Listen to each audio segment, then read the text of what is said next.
All right, welcome back, everybody. This is, I guess, kind of part two of the mental health episode, and this is all kind of about Corrections Appreciation Month and Mental Health Awareness, or Corrections Appreciation Week, Mental Health Awareness Month. That episode hard to spit out. Was just...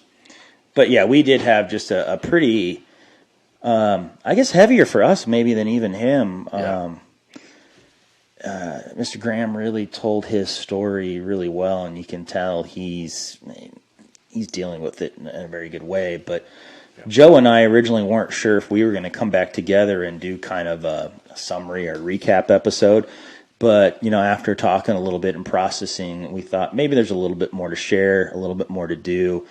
And our only goal here is, not just to make more content for somebody to listen to, but if there's anything we can do to get one or two more people to get plugged in to things they need, or to teach them how to reach out kind of in a moment of crisis. And of course, when Joe does our editing, you guys will see some numbers and some resources, some websites kind of flashing across, just like we always have kind of our banner on the episode for people to reach out to.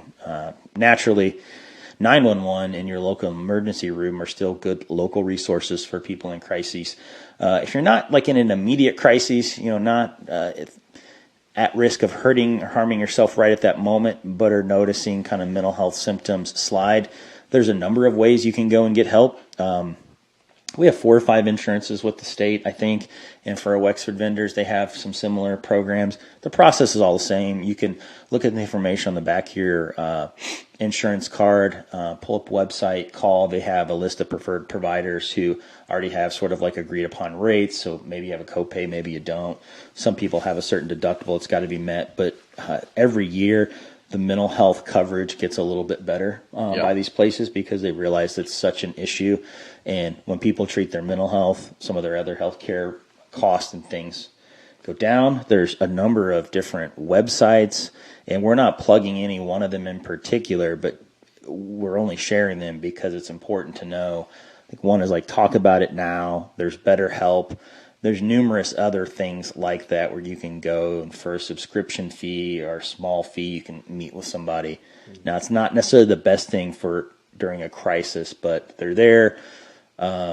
Now with video visits and stuff being covered, if you're in one of our rural areas, like a lot of our prisons are, there's still a great ability to meet with a professional, at least audio and video platforms. To have some of those things to talk about. So all that stuff's out of the way, unless I'm forgetting resources. I mean, you nailed it. The whole point of this episode, it's May is National Mental Health Awareness Month, right? And so Luke and I and Amy, we all discussed with John, where we wanted to go with this episode, and this is kind of us doing a random audible by doing this afterwards. The whole point of this, like Luke said, is to provide more resources for staff, more outlets, more ways that staff can reach out and ask for help and break down what we struggle with inside the walls, right? Absolutely. And with Graham's story that he talked about, it still affected me because, it's one of those things of my personal journey when it came to, my suicide note, when it came to me facing my mental health, me facing my depression and my anxiety, and facing and talking about it. It's overwhelming. And every time we do, like one of the very first episodes you and I did, we kind of dived in on a personal note of our journeys. I think it was the only episode that we just did together. And that was like ripping off a small Band-Aid. And then the episode we did with Jessica Wright was like ripping off a huge Band-Aid. And then, this today. You did open up a lot about some of the things, in your life. And again, I never want to make light of that, because anytime somebody tells a story, whether it's the first time or 10th time, it's work. It's mental health work. And but it's good because you show people that work can be done. Yeah. And that's why one thing that I know, as the podcast team, we want staff to know that you're not alone, right? It's okay to be vulnerable. It's okay to reach out and say, I need to talk to someone. That's one thing Graham talked about in today's episode was you're not weak. because we feel weak, most definitely in this field when we talk about it, our mental health. We feel vulnerable. We feel like the sharks are going to come in. We feel like people are going to judge us. And the whole time, in my opinion, it's just us inside of our minds. It is. Our us. fear of reality is always worse than reality is. And not that mental health and physical health are exactly the same, but at least in this way that, when you start to have physical symptoms of a chronic or acute condition, whatever, the earlier you recognize those symptoms before they're the huge red flags, probably the more responsive and the quicker you're going to respond to treatment and the quicker recovery time, better outcome you're going to have.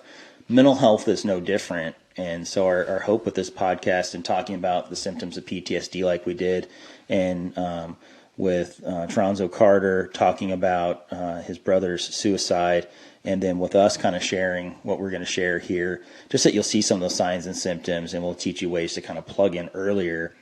And if there's family member outside of corrections, obviously these aren't corrections-specific resources. Suicide impacts everybody quite a bit, so we just want to make sure that we're recognizing those things. And a lot of times, there's this, I think I can get through this on my own. I'm going to be tough. I'll do some things. I'll eat a little bit better. I'll go to sleep. I'll have one less drink. I'll talk to this friend. And those are all great things, right? And to help your mental health, it's not just seeing a mental health professional or counselor or psychiatrist.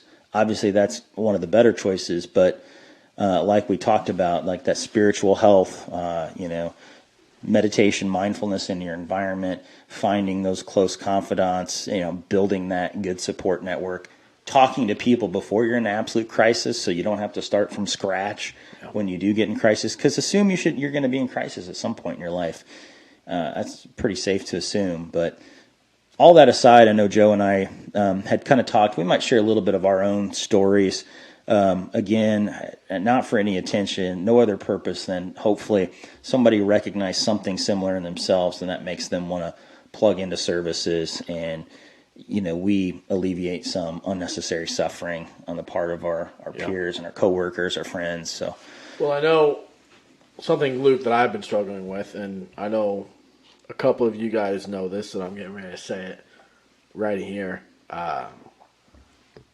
Was this past year for me? I've been struggling with drinking a lot, and it's with stress. It's with just the emotional drowning feeling I get. And we've talked about in the past of how we're not alone. And you guys have heard me say it. You can't face it alone. It's been, I want to say, maybe 2.5 months of no drinking for me. And it's something that an individual helped bring to light for me. And I never said anything to that person. And I finally one day did say something that if you didn't share what you went through for me, I wouldn't have faced what I've been going through. And so it was one of those moments that you listen. When we talk about listening to other people talk, we talk about listening to other people's stories. And when that person does open up and they do tell you something about them, it's that clicking within inside of you that helps you realize what you need to do to fix it. So you had kind of an aha moment. It was an aha moment. 3 months ago or something? Yeah, but I wasn't honest about it with anybody still until... But you became honest with yourself after somebody said something. So yes, and so I told that individual, and ever since then I've been trying to think of, do I bring it up? How do I bring it up to people? What about my family? I mean, what about my wife? How do I bring it up, right? And one of the things that it's like ripping off that Band-Aid and release that 10 pounds that's on your shoulder and talking about it. And so for me, it has affected me this whole year, right? When it comes to my mental health and just finally just being honest even more. But that's one thing I want people to know is that it's okay to hold on to it for a while and to figure out how you want to handle it and face it. That's for my personal self. I mean, I don't want to speak for me in this situation, but then finally having that moment and coming out and saying, if it's talking to a therapist, if it's talking to your spouse, if it's talking to your friend, Yeah. if it's talking to somebody to help break it out and be honest, that person can help, or those people, your support group can help be your support system, right? Because in corrections, a lot of us, you just listed off a shit ton of positive coping skills. You just did.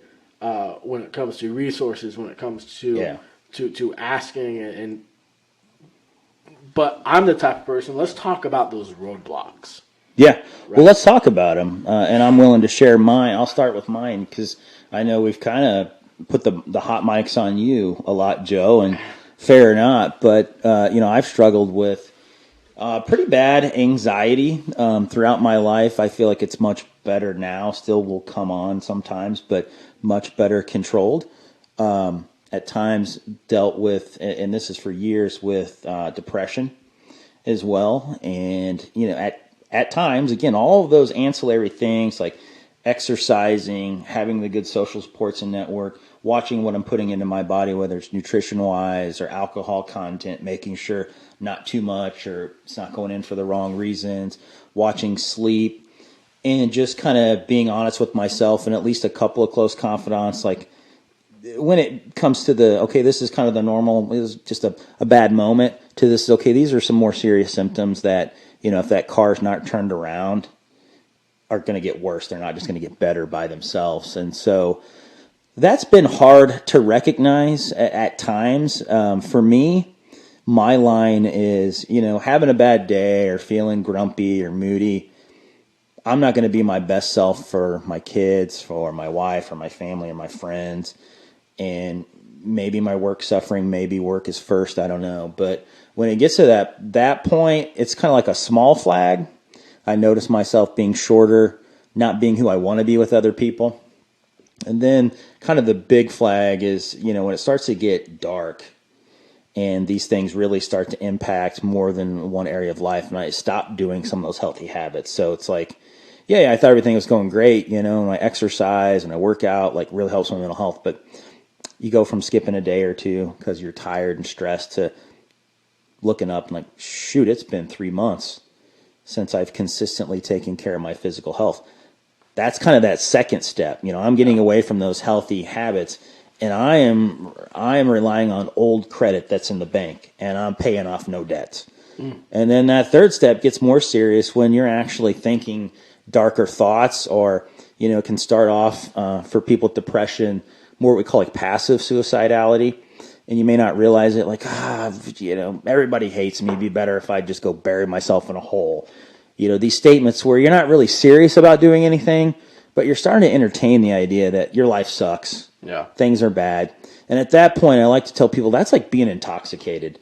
That's like putting on drunk goggles, or, you're putting on glasses that impair your ability to see true objectivity in the world. So if you were to sit me on a street corner and give me a notebook and say, hey, Fairless, for the next hour, I want you to keep a tally of all the blue cars that go by. And then you come back and say, hey, by chance, did you know how many red cars pass by? I'd probably suck at that, but that's what depression does. You start looking for reinforcement for how you're feeling, and that snowball starts to build up, and it starts to get harder and harder to get out of. But that's kind of the last point you want to turn that ship around. Because the next point is, people don't always progress there, but can be more active suicidal ideation. So you're actually taking some kind of preparatory steps. Like, not only do I think life sucks, or, it'd be great if a bus hit me, but, I'm going to start doing some neglectful things. I'm going to stop taking these whatever medications you're on. Stop taking my insulin, stop taking my hypertension pills, or, whatever it is. Stop treating these things because I don't care. And then you're going to move into planning. Like, I'm going to do this thing to end my life, or I'm going to put myself in these risky positions, and sort of like the Jesus take the wheel thing. That's a really tough part to turn the ship around. Certainly you can. But as you guys recognize, and this is just my own personal where I've been, these kind of 3 or 4 red flags, those earlier red flags are easier to turn that ship around. Yeah. Because moments are easier to kind of slide out of than days, and then weeks, and then months. And no doubt I've been to kind of that, one of those further red flags a number of times in my life, and sometimes it's situational, where you've had bad shit happen that has nothing to do with your input. Somebody's died, something's happened out of your control. Other times, life can be going great, and you can still slide into those points. I don't know if you've ever experienced that, to where you're doing all the healthy stuff, you're meeting with the friend, you're really doing whatever. You maybe meet with a therapist, taking medication, you're doing all the stuff you're supposed to do, and it's like, fuck, it still comes out and gets you. So, for me, it was very much, I had my mask on, and everybody on the outside knew, or thought they knew that I was okay, right? And when it came to how I treated Amanda, it was very much, in the Valentine household, I was angry. Like, I was grumpy, I was on edge very much all the time, which, kind of going through that step process, you stop communicating. And that's not Joe. People know Joe, even when he's not, feeling your best, you're still, there's a lot of like happy inertia. Yeah. You're happy-go-lucky, but person. at that time in my life, it was very much stop. The big red flag with me was stop communicating with people, stop following through with plans, stop reaching out, and then that next step that I took was planning. So like disconnecting Yes. with, and again, harder to disconnect with your wife. You share a house, but you work in different shifts. Yeah. It can be easier to kind of withhold some communication, right? And what I did was, yeah, absolutely. And when I wrote my letter, like, I had it broken down to the point of everybody who was close to me at the time, I had them named. Every single person. And I had a paragraph written speech impediment there. I had a paragraph written for every single person. For both my daughters, for Amanda, for my brother-in-laws, who are like my brothers, to my mom. And then I had jokes sprinkled in throughout as my introduction and the reasoning behind everything, and then I personalized it each individually to people. And I had it, my brother-in-law who works in law enforcement looked at it, and he goes, "Joe, this isn't good." Right, and I remember sitting, and talking to him. And he was in uniform when he came to my house, because Amanda, I don't know if I've ever broken down the story, but Amanda actually, so we got in this fight, and I made the girls lunch, and I went to go lay down, and I wrote this, and I had it on the computer for months, like it was a planned thing. I wrote it, it was on the computer, and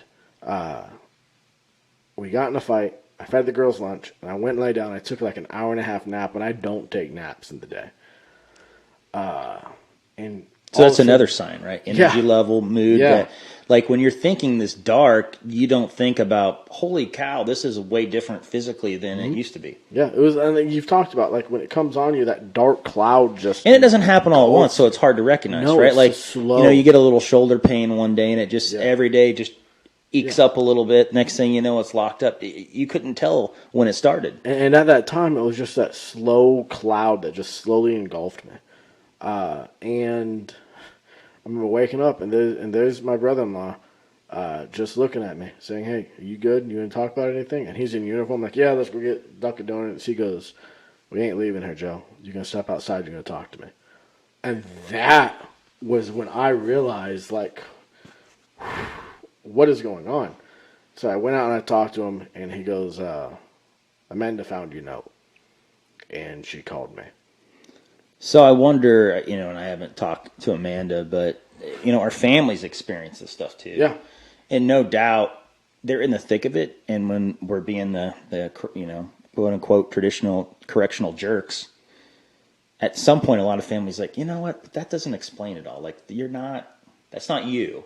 Yeah. This isn't the person I was with. Like, there's some other piece to this puzzle I'm missing. And so they probably go searching for that. And, Amanda found it and said, aha, here it is. Yeah, and that's one thing. Like, before corrections, like we've talked about in the past, I was an extrovert. Like, I was a part of everything throughout high school, throughout, getting my associates, throughout college, getting my bachelor's. I was a part of everything. And then I was still outgoing. And then when corrections hit me like a wall. Because, let's be honest, like, I don't feel like I was meant for corrections at all. And a lot of us who are working in corrections, sometimes we just are here because this is what we have, right? And Yeah. so for me at that time, it's hard to say it's a passion. yeah, Right? I mean, we've joked about it in the past. There are aspects of it that are synonymous with people's kind of personal values. Yeah. And especially getting on a staff wellness team or helping or being a leader in some role.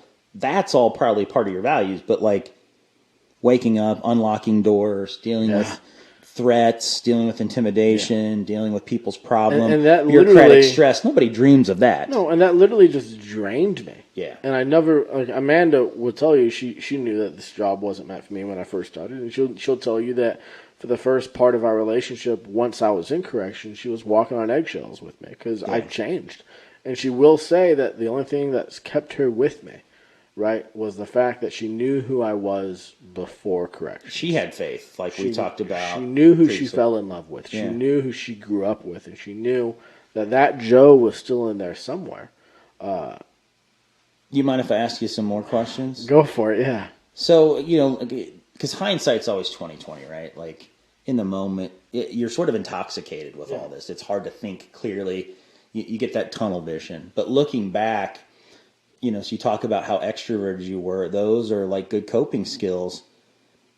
How did, either shift work or your sort of attitude from stress at work, you mentioned you kind of pulled away from other people. How much did that kind of contribute to not putting gas in the proverbial tank of your mood and your energy? And I think I just let the anger and the frustration take over me, and just the aspect that I was starting to judge everybody around me, and I then just stopped communicating, and I became more colorful with my language, and I really didn't care. I became very argumentative.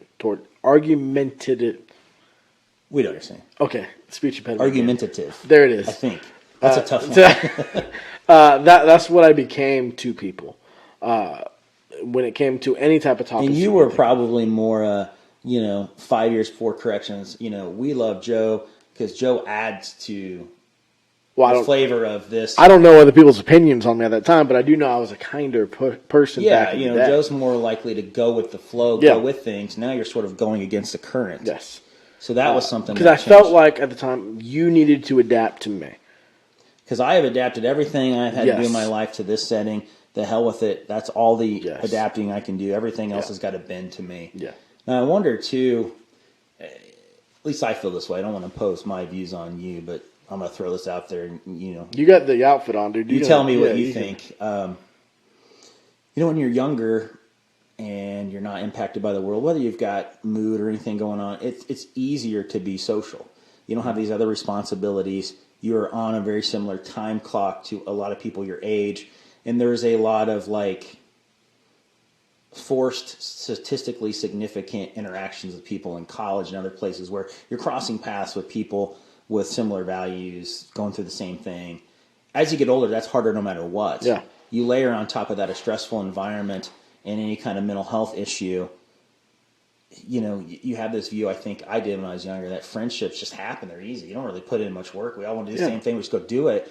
And you get older, and it's sort of like this aha moment that, yes, some friendships can continue without a lot, but a lot of friendships, making them, continuing them, feeding them, isn't as organic and takes a lot more effort as you get older. And the more that environment, that mental health stack up, that's the thing that's good for you, but that's the thing that's hardest to do. Yeah. At least that's how I feel. I don't know. No, I agree. It was one of those things that I literally said, the hell with everybody around me.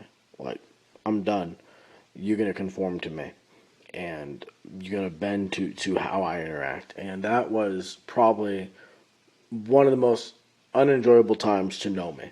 If I would probably be honest, and if you would ask, if my family would realize and they'd answer, honestly, Amanda would probably say, my wife would be like, oh, yeah, absolutely. I'd like to take those years away. Yeah, and I feel like even now, I mean, again, all this is so long ago that when we talk about it now, yes, it's emotional, and yes, it's draining, but it's one of those things that's needed because I could be talking to, or we could be talking to a Joe or a Luke right now who's struggling with what we've struggled with. And they have not overcome or at least acknowledged yet. And yeah, we still haven't overcome everything in our lives. I mean, absolutely not. We're always going to be learning and growing with each other. Recognizing that there are some symptoms, maybe there's an illness, and the diagnosis is not the important part by any stretch of the means. Getting you functional is the most important part. Yeah. So no matter what label anybody slaps on you, that's not who you are. But understanding that these symptoms that we're talking about, at a certain point become pretty significant, and getting yourself plugged into those things. Did you ever push people away? Like, I mean, I know, like you said, like I'm always talking about why, but for you, if you don't mind answering, did you ever push people away and just say, I don't know, did you ever do the same type of thing? Yeah, like, sort of saying, yeah, I'll go out Friday, whatever, and then not going or finding excuses. So not interacting with people, not putting a lot of effort starting those things myself, whereas before I would have been the guy that's like, yeah, let's all get together, let's have a party, let's go here, let's go catch this game. Stopped doing that because it just felt like so much work. Certainly, I mean, living in the same house as my wife, somebody who is a good talker and listener, and sort of like, how's your day? Fine. Doing those things to minimize any need to kind of talk more deeply about whatever was going on with me. Yeah. And probably did it in a lot of ways I still don't recognize and fully understand, because it can be kind of subtle and just like slowly turning that knob up. Yeah. No, yeah, I completely But I mean, I don't think there's a specific time somebody said, hey, there's something wrong with you, I'd love to talk to you, and I'm like, beat it. I don't know that it's obvious for most people. I didn't say beat it, but I mean, I was very much like, I ain't talking to you. Yeah. Like, we ain't going to talk about this. And initially, when Amanda and my brother-in-law and my family found my note and they confronted me about it, that was my mentality. Beat it. Yeah. Like, we don't need to talk about this. Everything's fine. Everything's okay. Because it's easy to justify. It was easy for me at the time to justify that I'm fine. You're all crazy. I don't need to talk about this because I'm not broken. And that's why I always say we're not broken. Because at that time I would tell you I am broken, but externally I'm not broken. I don't need to talk about anything because we have that mask. I didn't People want to ask let me all the nobody time, when I'm on the therapist role, you think I'm crazy? I'm crazy. I'm crazy, right? Yeah. This has got to be the worst thing you've ever heard. In my response, I mean, there's got to be somebody who's, had it the worst. But no, one of the things I've picked up being on, this side of the table is, what I take away from that is just how darn resilient so many people are, that this is pretty normal to have a number of these problems. And it's quite an admirable trait or quality to be able to go pushing through life, but then to go get help and make yourself better, because you don't have to make yourself better. Yeah. And some stress and pain can come with it too. So it's pretty admirable when people tell their story, reach out, and especially people in my field, like, we're just as resistant, if not more, to getting help than your average patient, right? Because, well, I can only imagine. Because are they really going to know what they're talking about if they say one wrong thing or misquote? When we know the relationship's kind of the most important factor in therapy. So it can be difficult, or talking to your doctor. Oh my God. It's like, I'm a doctor with, type 2 diabetes. What are people going to think of me? Or it's the same kind of thing. So I know when I've had talks with other counselors or general physicians, like, it was kind of like, I didn't want to tell them what I did for a living. Yeah. Well, hey, what do you do? How's work going? Next question. Not that. No, I just like, what do you do for it? I do some stuff, Yeah. We still don't know what you do. That's perfect. I don't want anybody to know exactly. So, that can be kind of difficult to have that conversation. But, I've reframed it, well, damn it, I'm a mental health professional. I'm a clinical psychologist by license, but there's a lot of people who can do pretty similar things to me, in Illinois anyway.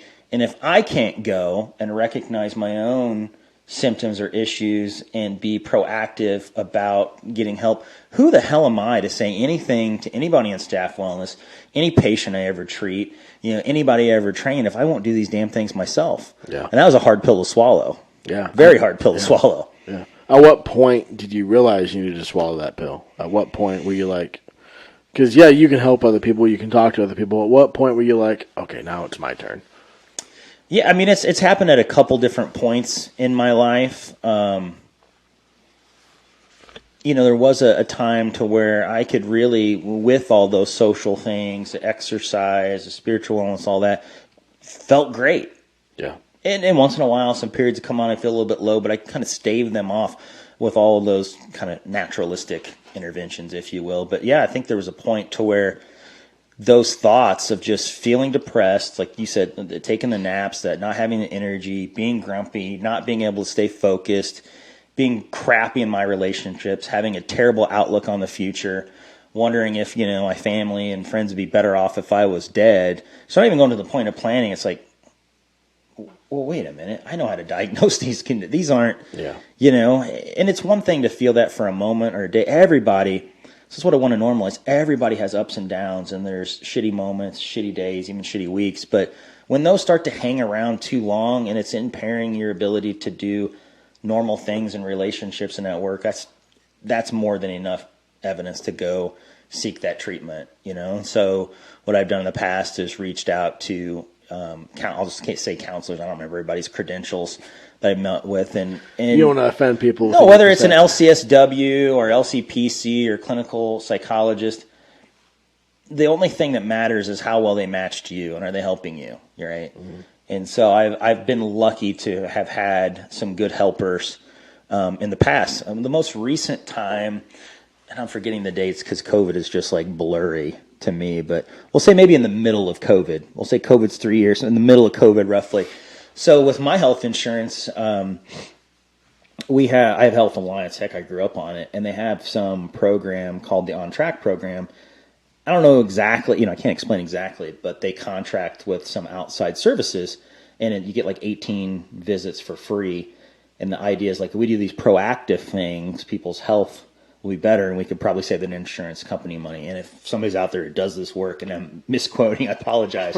But they kept calling me and bugging me, and they're like, hey, do you want to? I'm like, fine. I'm like, okay, shit, quit calling me. Yes, fine. And they're like, all right, well, what do you want to do? And I think it was a nurse who called me. And I'm like, well, I'd like to be physically healthier. I'd like to sleep better. And that's what I was able to admit at that time. Met up with a therapist, did all video visits from kind of another town away from where I was, real seasoned guy, just excellent. We ended up getting into a lot of other work that was really pushing on all those things. And so one of the things I was talking about was those friendships that I'd been not true to my own values, been shitty to some friends, needed to be right, argumentative. To what point, right? Yeah. Because what I really value is that closeness in those relationships. But I'm acting like a jackass to people. Yeah. It's like, I do this much longer, I'm not going to have anybody around. Yeah. And I was unhappy. And I just wasn't honest, and I'm projecting on other people. And really, it wasn't the point of meeting with him, but those things kind of came out. And what I found is like the stuff specifically targeted at my health wasn't as effective as the stuff in the ancillary, like my relationships. And so it just goes to show that stuff's really important. And, I still am going to have issues and not be a perfect person, but it really was a nice recharger to have, I don't remember how many, a handful of sessions, and talk about that stuff with another professional, and take kind of the load off, and really helped my mood tremendously. Yeah. It's crazy to think of where we were at our lowest points, right? And to where we are now. And I know, again, we're still growing, we're still overcoming what we have, but just doing this together with you and breaking this stuff down and talking about it and having those vulnerable moments, I value, because this, kind of like what he said earlier today, it's therapy talking about it. It is. Freud talked about the very first therapy outside of magnets and crazy crap that people were doing. Cold water shocks was the catharsis, which was just the talking cure. Just get it out. Because when you're stuffing it all in, it causes physical and mental symptoms. Yeah, and that's one thing I will push for the viewers and for the listeners, and just for everybody else who just might stumble upon this. It's simply talking about it and breaking it down. If it's listening first to an episode of this, or listening to another podcast, or listening to a book that sparks that interest, or listening to someone else share their story, talking about it is probably one of the best therapeutic things I would recommend doing. If it's with your friend, if it's with your spouse, if it's with a parent, if it's with PG with your kids. I mean, I do that as well. But just having those moments and getting it off your chest, even if it's just writing it down in a journal, right? And only you know that journal. I think, what would we call the journal last time? You said something. Because I mentioned journal and you said something smart ass about like a man diary or something. Man diary, I don't remember. Yeah. If it's no, but it helps clean your thoughts up. It does, right? because you get it out of your system. And when you're going through these crises, or you're having an episode, or whatever you want to call it, whenever you're not your best self, let's just say that, your thinking is messy, your feelings are messy. Talking it out, writing it out, cleans that up and organizes it. And that's one thing as well. You're not alone. I know I'm not alone. You're not alone. A lot of us who struggle with this, we need to acknowledge, and I want you all to say it right now, if you're listening or watching this, that you're not alone. I'm not alone. We are the normal. If any of these things, even one thing Joe or I said or any of our other guests have said overlaps with any experience or feeling or symptom you've had, that's the normal. That's us. We're all that way. Yes, I agree. I love you. This is good. This is good. Love you too. And, being a part of this and, making friendships through Staff Wellness and with you and the podcast, sometimes it could be a little emotionally exhausting when we talk about, but it's almost always the payoff is just better. Absolutely. Because for me, if I can give some kind of meaning to anything I've been through, any suffering I've had or experienced from other people, then it's not in vain. Yeah. If we're suffering meaninglessly, then it's in vain. But if we can give that to somebody and make their day a little bit better, make somebody a little bit safer, that's all I need. Yeah, I agree. Reach out to the people around you who love you. As someone who personally never did that, is more valuable. You are more valuable talking about your mental health than doing something completely, how did he word it, that will affect other people? Yeah, it's going to be a ripple effect. You're going to leave that pain and suffering in the rest of the world. And I know most people don't want that. They don't want anybody to feel that. And for those who have sought treatment, therapy, medications, whatever, gone through these struggles, I don't want to put us in a box, but be leaders and talk about that with your peers. Not just when they're in a crisis, but all the time model that. Demystify that process. So if somebody's starting to feel that way, maybe they'll feel comfortable. Well, hey, I know Joe did something. Hey, what was it like? How did you get involved in counseling? How did you find? They're going to feel more comfortable reaching out to you, and you're going to be able to plug them in a lot more easily to something they need. So just be that leader. It doesn't mean you tell everybody your business and everything you've felt and gone through. Just say, yeah, dude, I've experienced some shit. I went and saw somebody. Here's the dude I saw. Here's how it was for me. Here's my number. You want to talk about it? Outside of work, we'll grab a bite to eat and simple cup of coffee. Yeah. Like you said earlier, a simple smile and a simple hi goes a long way. So I think that's all. That's probably a good place to end it. Like I said, we'll have some of these resources running through EAP, PAP, Magellan, your local staff wellness, regional stuff. All of the online therapies through your insurance card, 911, 811. Time to talk about it. I don't know if it's .com or .org. We live in an information where it's on your fingertips right now. If you're listening to this, you're probably better than those who aren't listening to it. So make a note of that. Store it in your phone. Yeah. Do whatever you have to do so that way, when a crisis is a calling like it is now, you'll have the tools to deal with it. Yeah. All right. So that's been the fourth shift. Thank you, Joe. Thank you, Luke. Shout out to Amy today for running tech for us. Good work today, Amy. And viewers. All right. Later, guys.